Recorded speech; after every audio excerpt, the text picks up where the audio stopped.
Hello guys, 12க்கும் 16க்கும் எப்படி LCM find out பண்ணலாம் அப்படின்னு இந்த வீடியோவில் பார்க்கலாம். 12யும் 16யும் தனித்தனியாக எழுதி இந்த மாதிரி பாக்ஸ் போட்டுக்கோங்க. அதாவது நம்ம எல்சிஎம் கண்டுபிடிப்போம்ல அந்த மாதிரி. ஸோ 12க்கு எல்சிஎம் கண்டுபிடிங்க. 12 ரெண்டால் வகுப்படும். ஸோ ரெண்டால் போடும்போது 6 கிடைக்கும். மறுபடியும் 2 போடலாம், 3 கிடைக்கும். மறுபடியும் 3 போட்டால் 1 கிடைக்கும். இதோட ஸ்டாப் பண்ணிடலாம். இதுக்கு மேலே போட முடியாது. அப்புறமா 16 அதையும் ரெண்டால் போடலாமா? ஸோ 8 2 16, மறுபடியும் ரெண்டால் போடலாம். 4 2 8, மறுபடியும் ரெண்டால் போடலாம். 2 2 4, மறுபடியும் ரெண்டால் போட்டுக்கலாம். 1 கிடைக்கும். இதோட ஸ்டாப் பண்ணிடலாம்.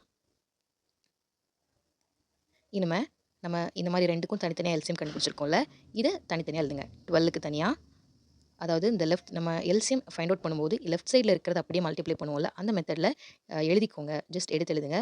2 இன்ட்டு 2 இன்ட்டு 3. அதே மாதிரி 1 வந்து ஸ்கிப் பண்ணிக்கலாம். மறுபடியும் 16 அந்த மாதிரி எடுத்து எழுதுங்க. இந்த லெஃப்ட் சைடில் இருக்கிறத 2 இன்ட்டு 2 இன்ட்டு 2 இன்ட்டு 2. இனிமே தான் நம்ம ஒன்று பண்ணணும். அதாவது நம்ம ஹெச்சிஎஃப் கண்டுபிடிக்க போகிறோம். Highest common factor.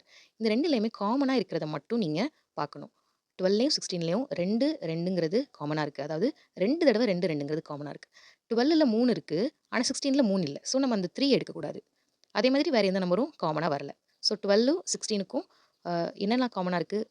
2 2ன்னு காமனாக இருக்கா? இந்த 2 2க்கு பதிலாக ஒரு 2 எழுதணும். இந்த 2 2க்கு பதிலாக ஒரே ஒரு 2 எழுதிக்கோங்க. ஸோ 2 2 4.